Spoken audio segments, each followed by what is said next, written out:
tax sale investing of damaged and destroyed properties. Hi, my name is Julia M. Spencer. I'm a real estate advisor, investor, and your #1 source for real estate advice online. Thank you for checking out my channel and my videos. My videos are dedicated to teaching you anything and everything I know or find out about real estate investing. Also, I do have a radio show. You can go to wruu.org and stream my show online. It's on Wednesdays at 12:06 p.m. Eastern Time. And I will also publish my recorded shows on the YouTube channel where you're listening right now. And I am an author. I've published several books on real estate investing. Check them out on my website.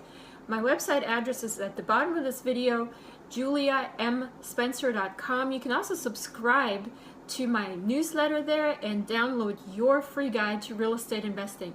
So let's get back to the question here. Should you be buying tax sale foreclosures of properties that have been damaged or destroyed? Or what happens if you buy a tax sale foreclosure and your property gets destroyed or damaged in the process of you waiting for the redemption period to be up and gaining ownership to that property? So let's answer that question, because this question was actually asked by a subscriber of mine, which is Bruce Goldner. Thank you so much for asking that question. And by the way, if you're watching this video, make sure you check out any of the other questions on my YouTube videos. I try to answer them as they come in. It takes me a while sometimes, but you can also send me an email, realestate@juliamspencer.com. I'd be glad to answer or guide you to another video or any other place where I explain it a little bit better. So what happens if you're investing in tax liens and deeds and the property has already been destroyed, like you're buying a tax lien or deed where the property is already has to be taken down? Or what happens if during the redemption period, where you really, in some states anyways, don't have access to the property and don't have any rights to the property, but the property gets destroyed by fire or some other natural disaster in that year period. So how do we approach that question? I actually discussed this question and gave an answer in my recent radio show, and I'm going to post that radio show online here soon, because I had a fellow investor and we were in the studio together discussing it together. But it really is a question about insurance. And when you're dealing with real estate, insurance, of course, is always this big thing that you need to think about. And when you're investing, for example, in the state of Georgia where I live, you're actually buying a lien to the property. You're not buying a deed. You don't have possession of the property. You can't do anything with the property for a whole year, which means that's the redemption period. During that year, the owner can reclaim the property. They can ask you to give the property back to them as long as you give them how much it takes for them to redeem it. So in the state of Georgia, there is a penalty. In other states, there might be an interest rate, or if you've invested in a deed property, then the whole issue is different. So let's talk about the lien states right now, such as in Georgia. So what happens, for example, should you be buying a property that's been destroyed by a natural disaster? The question of that is a question of insurance. So first off, you're going to have a very hard time getting insurance on a tax lien property. In fact, what you should do is the properties that I buy are already at the very bottom of the market. So I buy the properties for very, very extremely cheap. I buy them for maybe $1,500, $2,000, maybe $3,000, $4,000 at the top most for a tax lien. So if the property gets destroyed during the redemption period, I already know before I went to the tax sale that there's a likeliness that I'm going to lose my money.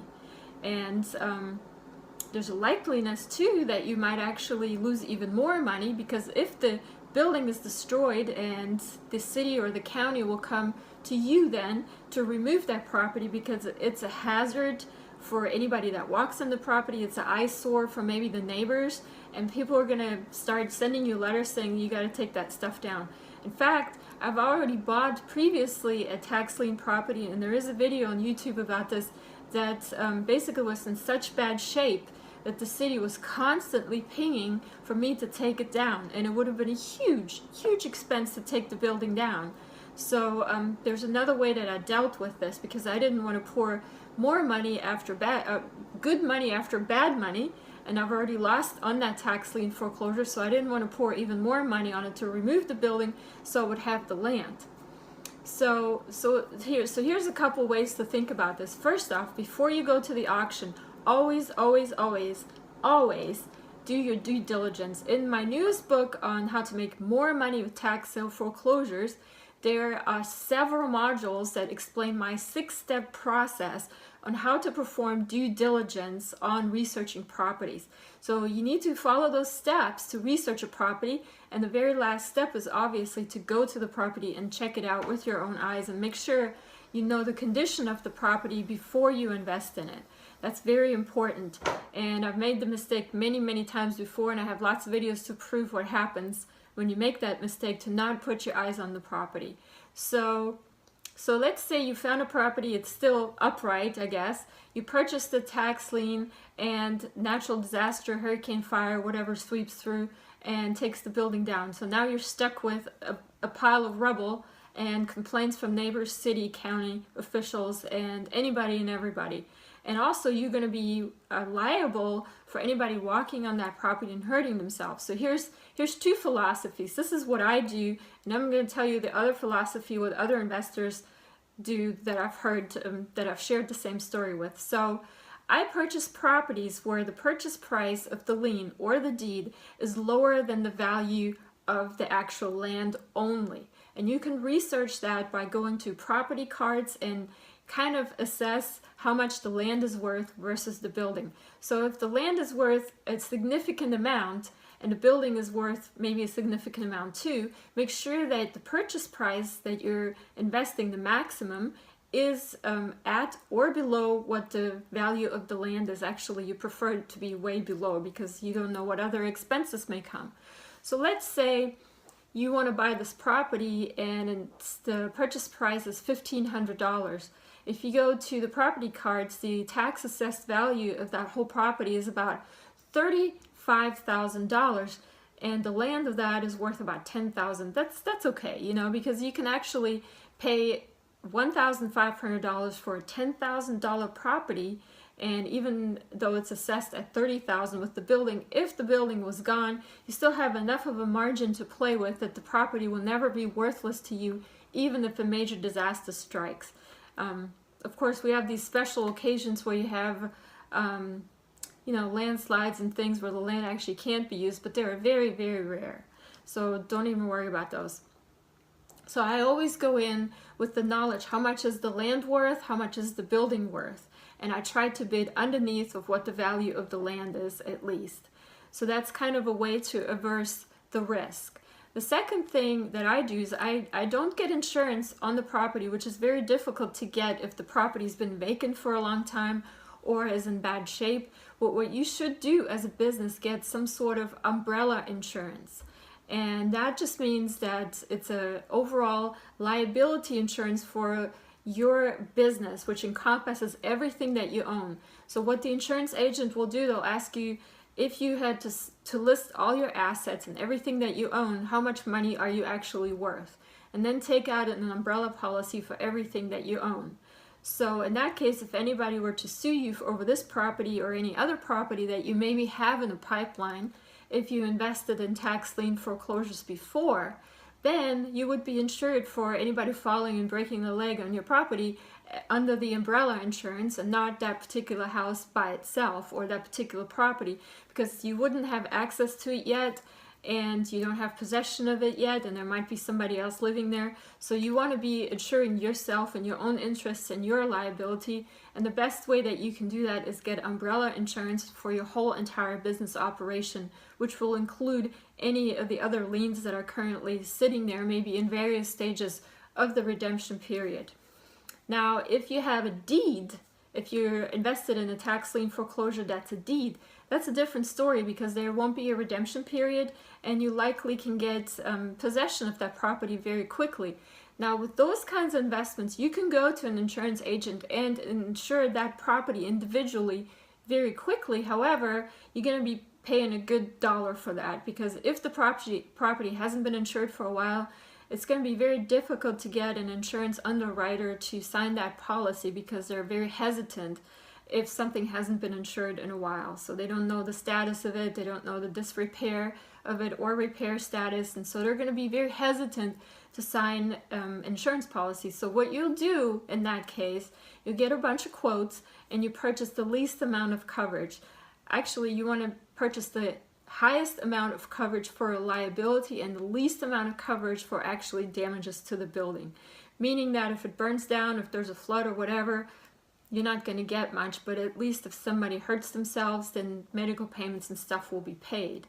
So, and then you hold that policy for 6 months or so, and then you can contact your insurance agent again to ask them to increase that policy for a lower price. Because as long as it's the way it was explained to me by the insurance agent, is if you have it insured for a little bit longer and a little bit longer and a little bit longer and there's no claims, they're willing to give you cheaper prices for more insurance coverage. So you kind of have to build that up.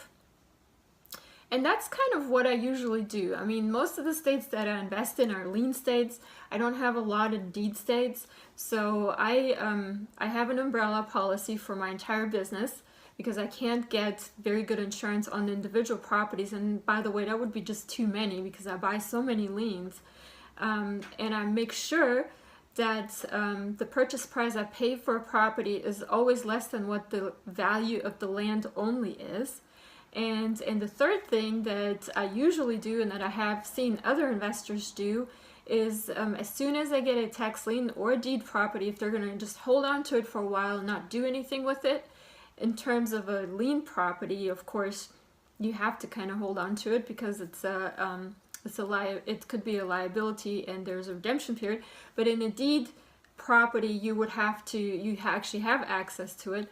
So what I've seen investors do, and I'm not really, we're talking about this gray area of tax sale, foreclosure investing.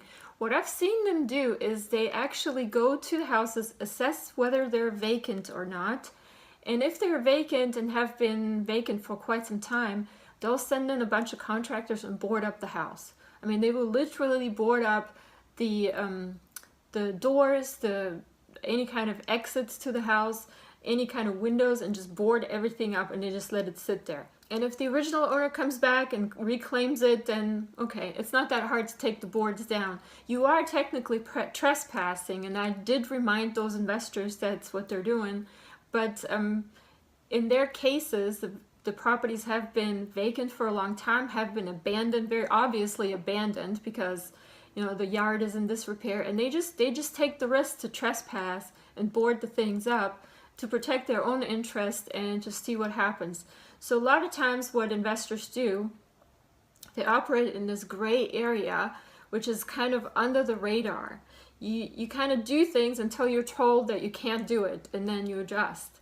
And a lot of people operate that way. I don't particularly condone that. In some cases it's necessary, but it's kind of up to you what you want to do. I mean, if you want to be successful, sometimes you have to cut corners a little bit, and you have to assess for yourself what kinds of risks you want to get into in terms of, trespassing or taking care of a tax lien foreclosure's yard, so that the city doesn't charge you an exorbitant amount of money to cut the grass for you because it's been, overgrown so bad. And you kind of just work these things as they come up, and that kind of comes with real estate investing as a whole. So I hope this helps. This kind of answers this question from Mr. Goldner of what to do with properties and that have been damaged or destroyed from natural disasters, or become damaged and destroyed while you're still in the redemption period after you purchase them. And if you have any more questions about this topic, please send me an email, realestate@juliamspencer.com, and don't forget to subscribe at my website, Julia M. Spencer, the M stands for money, and download your free guide to real estate investing today. Thank you so much for listening. Have a great day. For your free guide to real estate investing, visit juliamspencer.com.